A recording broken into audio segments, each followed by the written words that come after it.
ओडिशार विभिन्न स्थान में बसवास करुवा आम संप्रदायर एवं भारत स्वाधीनता हला परठारु विधानसभा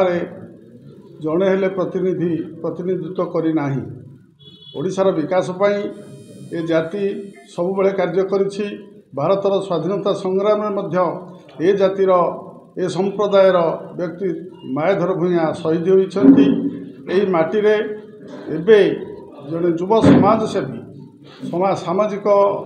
स्थिति रे समाज रे विभिन्न अवस्था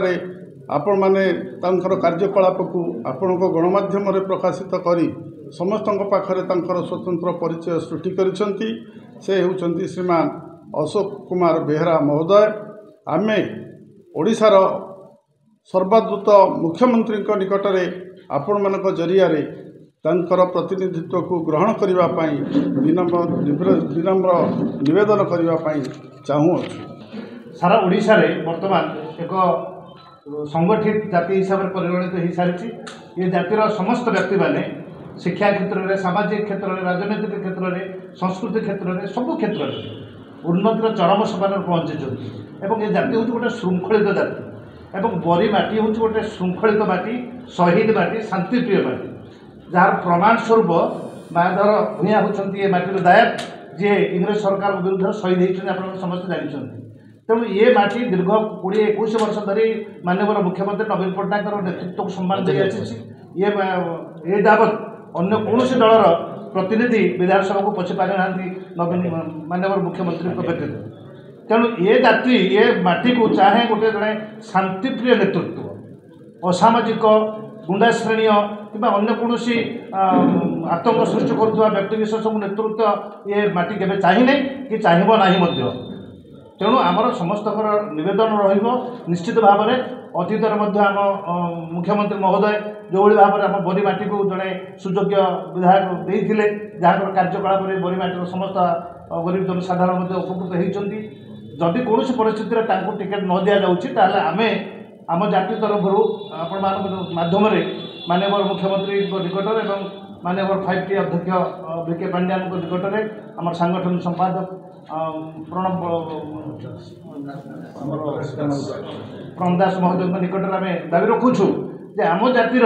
जड़े श्रृंखलित उच्च शिक्षित एवं समाजसेवी अशोक कुमार जेना जे दीर्घ दिन धरी ये बरीमाटीर समस्त गरीब जनसाधारण सुख दुखे भागी हो आसी स्वच्छ निर्मल हृदय समाज सेवा में उत्सर्गीकृत तांकु जदि सुजोग दि जाए तो निश्चित भाव में बरीमाटीर लोक मैंने उपकृत हेबे एवं सेवा पाइपर यह आम मान उद्देश्य और लक्ष्य। तेणु भविष्य में एभली कौन निष्पत्ति न नि जाऊ जो बरीमाटीर लोक मैंने अनुताप करेंगे मुख्यमंत्री नवीन पट्टनायक विजु जनता दलर ये जो आसन अन्य हाथ को चली जाऊ ए प्रकार कौन भूल निष्पत्ति जमी न हो से आम माननीय मुख्यमंत्री निकट में आम जाति तरफ निवेदन करूँ मु तो निश्चिंत आम समाज पाखे चिरऋणी रही जे से माने समस्ते आगक आसी मो फाइट कर माननीय मुख्यमंत्री पाखे दाबी उपस्थापन कर 5T अध्यक्ष पाखे दाबी पत्र देती। जदि आमर प्रिय मुख्यमंत्री यदि आम दाबी शुणती ताहले समस्ते आम कम्युनिटी लोक प्रिय मुख्यमंत्री पाखे चिरऋणी रणनीति जदि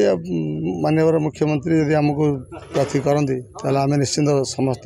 बरीवासी सेवा करूँ और बरीटा को नूतन बरी विकसित बरी करके गढ़िया तोड़ी पाइबा प्रयास करूँ एवं माननीय मुख्यमंत्री जो जनहितकर कार्यक्रम सब चली सुचारू रूप तुलैया चेष्टा करूँ एवं बरीटा को ओडिशा रे गोटे भल विकसित निर्वाचन मंडली बोली उपस्थापन करें। आम दीर्घ 30 वर्ष ऊर्ध्व समय धरी ओडिशा रे आमर यही संप्रदायर संगठन को व्यापक करिछु, सुदूर प्रसारी करिछु एवं 30 वर्ष है आमे आम संप्रदायर जड़े व्यक्ति को विधानसभा को निर्वाचित करने प्रतिनिधित्व करने आम निवेदन बारंबार मुख्यमंत्री पाखे करते आम से कृतकार्य हो पारि ना। आम शिक्षा क्षेत्र में हो, स्वास्थ्य क्षेत्र में हो, गरीब पिला पाठपढ़ा क्षेत्र में हो, दुष्ट रोगग्रस्त लोक मान हो साहाय्य सहयोग कर ଭଲ କରିବା ପାଇଁ କାର୍ଯ୍ୟ କରି ଆସୁଅଛୁ ଏବଂ ସମାଜର ବିଭିନ୍ନ ସାମାଜିକ କଲ୍ୟାଣ କ୍ଷେତ୍ରରେ ମଧ୍ୟ ଆମ ଅବଦାନ ଥିଲେ ମଧ୍ୟ ଆମ ସେଥିପ୍ରତି ଏପର୍ଯ୍ୟନ୍ତ କେହି ଦୃଷ୍ଟି ଦେଇନାହାନ୍ତି। ଆମେ ନିବେଦନ କରିବୁ ଆମ ଯେହେତୁ ଆମ ସମ୍ପ୍ରଦାୟ ଓଡ଼ିଶାର ବିଭିନ୍ନ କୋଣ ଅନୁକୋଣରେ 40 ଲକ୍ଷରୁ ଅଧିକ ଅଛନ୍ତି ଏବଂ ଯାଜପୁର ଜିଲ୍ଲାରେ 40,000ରୁ ଅଧିକ ଲୋକ ବସବାସ କରନ୍ତି। ତନ୍ମଧ୍ୟରୁ ବରୀ ବ୍ଲକରେ 20ରୁ 25,000 ସାବାଳକ ଭୋଟରମାନେ ଭାଇ ଭଉଣୀମାନେ ମଧ୍ୟ ଅଛନ୍ତି। ତେଣୁ ଆମେ ଅନୁରୋଧ କରୁଛୁ ଯେ ଆମମାନଙ୍କୁ ସାମାଜିକ ମୁଖ୍ୟ ସ୍ରୋତରେ ଯେହେତୁ ଆମର ପଛୁଆ ବର୍ଗର ପ୍ରତି ଆମେ ବିଲଙ୍ଗସ୍ କରୁଛୁ, ତେଣୁ ଆମେ